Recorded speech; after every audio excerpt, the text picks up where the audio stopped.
প্রতি সপ্তাহে নতুন নতুন ভূতের গল্প দেখতে সাবস্ক্রাইব করুন বাংলা ভূতের গল্প চ্যানেলটিকে। সেই সাথে বেল আইকন প্রেস করতে ভুলবেন না।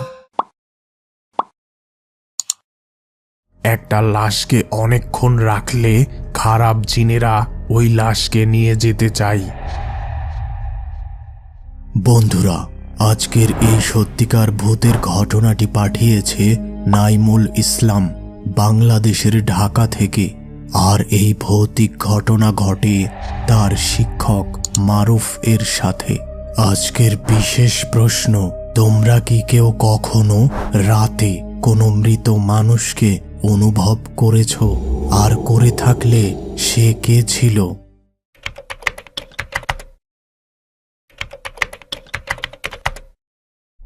মারুফ তখন তার এইচএসসি পরীক্ষার প্রস্তুতি নিচ্ছিল। একদিন সে ও তার দুই বন্ধু মহিম ও সোহাগ সিদ্ধান্ত নিল তাদের পরীক্ষা শেষে তারা কোথাও বেড়াতে যাবে। তো স্থান ঠিক হলো সোহাগের নানার বাড়ি। তো যথারীতি তাদের পরীক্ষা শেষ হলে তারা একটি বাসে করে সোহাগের নানার বাড়ির উদ্দেশ্যে রওনা দিল। সন্ধ্যার পর বাস থেকে নেমে একটি টোটোতে করে পৌঁছে যায় সোহাগের নানার বাড়ি। সকলে খুব ক্লান্ত থাকায় অল্প কিছু খাবার খেয়ে তারা দ্রুত ঘুমিয়ে যায়। পরদিন হঠাৎ সোহাগের খালা ভীষণ অসুস্থ হয়ে যায় এবং তাকে হাসপাতালে ভর্তি করা হয়। ওই দিন বিকেলের পর মারুফ একা একা বেশ কিছুটা দূরের একটি দোকানে যেয়ে সিগারেট ও চা খাওয়া শুরু করে। কিছু সময় পর তার ফোনটি বেজে উঠল। সোহাগ ফোন করেছে। এই শোন, আমরা বেশ কিছুটা দূরে ঘুরতে যাচ্ছি। তুই আমাদের সাথে যেতে চাইলে দ্রুত বাড়ি চলে আস। না, এই সন্ধ্যায় কোথাও যেতে ইচ্ছে করছে না, তোরা চলে যা। এরপর মারুফ ওই চায়ের দোকানে আরো কিছু সময় অবস্থান করে। এরপর সে অন্ধকারে বাড়ির দিকে একা একা রওনা দেয়। বেশ কিছু সময় হাঁটার পর সে বাড়ি পৌঁছে যায়, কিন্তু বাড়ির অবস্থা দেখে সে বেশ অবাক হয়। বাড়িটি সম্পূর্ণ অন্ধকার, কোথাও কোনো বাতি জ্বলছে না। মারুফ তখন দ্রুত সোহাগকে ফোন করল। কিরে, সারা বাড়ি অন্ধকার, বাসায় কেউ নেই নাকি? আরে হ্যাঁ, আমরা এখন হাসপাতালে। আমার খালার খুব খারাপ অবস্থা, কি হবে বলা যাচ্ছে না। তুই একটু একা বাসায় থাক, আমাদের আসতে কিছুটা রাত হবে। এই রাতের বেলা একা এই বাসায় থাকতে হবে ভেবে মারুফের মনে কিছুটা ভয়ের সঞ্চার হলো। এবার সে ঘরে যেয়ে পরিষ্কার হতে ওয়াশরুমে গেল। পরিষ্কার হয়ে এসে সে বিছানায় শুয়ে ফোন চালাতে লাগল। এভাবে কখন যেন রাত 12টা বেজে গেল। এবার সে একটি ল্যাপটপে কিছু কাজ করা শুরু করল আর তার বন্ধুদের বাড়ি ফেরার অপেক্ষা করতে লাগল। এভাবে রাত প্রায় 2টা বেজে গেল। এমন সময় ঘরের দরজার বাহির থেকে কারো হাঁটার শব্দ শুনতে পেল। প্রথমে সে ওই শব্দটিকে বেশি পাত্তা দিল না। এবার বাহিরে দৌড়াদৌড়ির শব্দ শুনতে পেল, আর সাথে সাথে তার মনে পড়ল সে এই বাসায় একেবারে একা। তাহলে কে বাহির থেকে এই শব্দ করছে? সে দ্রুত দরজা খুলে দেখল, কিন্তু কাউকেই দেখতে পেল না। সে ভীষণ অবাক হলো। এবার পাশের ঘর থেকে একটি চেয়ার ফেলার শব্দ শুনতে পেল। এবার সে ভীষণ ভয় পেল এবং দ্রুত তার ঘরের দরজা আটকে দিল। বিছানায় বসে সে ভাবতে লাগলো ওই শব্দটি হয়তো তার মনের ভুল। এমন সময় বাহির থেকে কিছু কুকুরের কান্নার শব্দ শুনতে পেল। মারুফ ভীষণ ভয় পেল। সে দ্রুত বিছানায় শুয়ে ঘুমানোর চেষ্টা করল।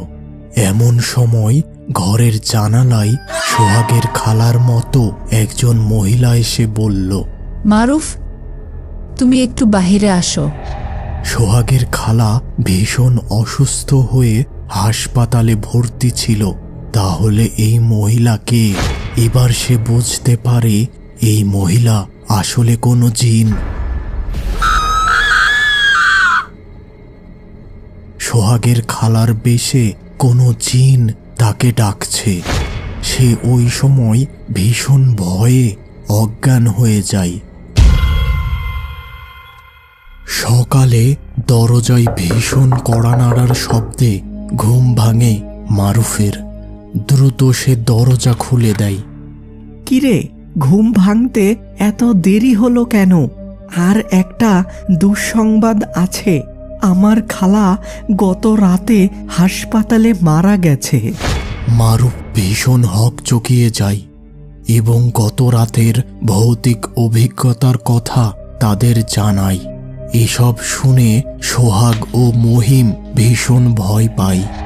এবার তারা সামান্য কিছু সকালের নাস্তা করে সোহাগের মৃত খালার বাড়ির উদ্দেশ্যে রওনা দিল। খালার বাড়ি পৌঁছে তারা যে কথা শুনল তাতে তারা বেশ অবাক হলো। হাসপাতাল থেকে খালার মৃতদেহ এনে একটি ঘরে রাখা হয়েছিল। কিভাবে যেন ওই ঘরের দরজা আটকে যায়। এখন দুপুর, কেউ ওই দরজা খুলতে পারছে না। একজন বড় মাপের হুজুরকে ডাকা হয়েছে। তিনি আসলেই কিছু একটা ব্যবস্থা হবে।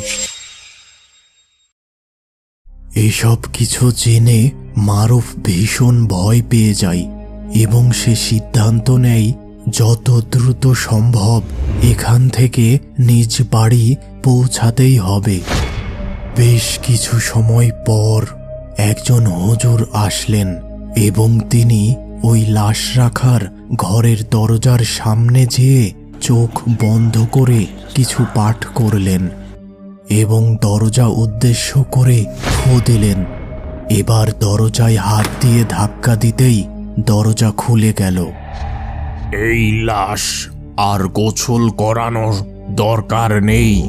যত দ্রুত সম্ভব জানাজার নামাজ পড়িয়ে এর কবর দেওয়ার ব্যবস্থা করো। এবার হুজুরের কথা মতো দ্রুত লাশের দাফন কাফনের ব্যবস্থা করা হলো। এবার হুজুরকে মারুফ গত রাতের ভৌতিক ব্যাপারটা জানালো। তিনি সব কিছু শুনে বললেন, আমি বুঝতে পেরেছি সব। ওই লাশটিকে সারা রাত ওইখানে রেখে দেওয়া উচিত হয়নি। এমনিতেই এই মহিলা হয়তো কোনো খারাপ কাজে জড়িত ছিল, তাই দুষ্টু জিনেরা তার রূপ ধরে মারুফের ঘরে যায়। আর মারুফকে ওই বাড়ি হতে জিনেরা হয়তো তাড়াতে চেয়েছিল। এমনিতেও একটা লাশকে অনেকক্ষণ রাখলে খারাপ জিনেরা ওই লাশকে নিয়ে যেতে চায়। তোমার ভাগ্য ভালো যে তোমার কোনো ক্ষতি করতে পারেনি। ওই দিন রাতে মারুফ আর ওই বাসায় থাকেনি। সে একটি হোটেলে ছিল এবং পরদিন সে তার বাসায় চলে আসে। আর এরপর থেকে জীবনে আর কখনো মারুফ ওই সোহাগের নানির বাড়ি যায়নি।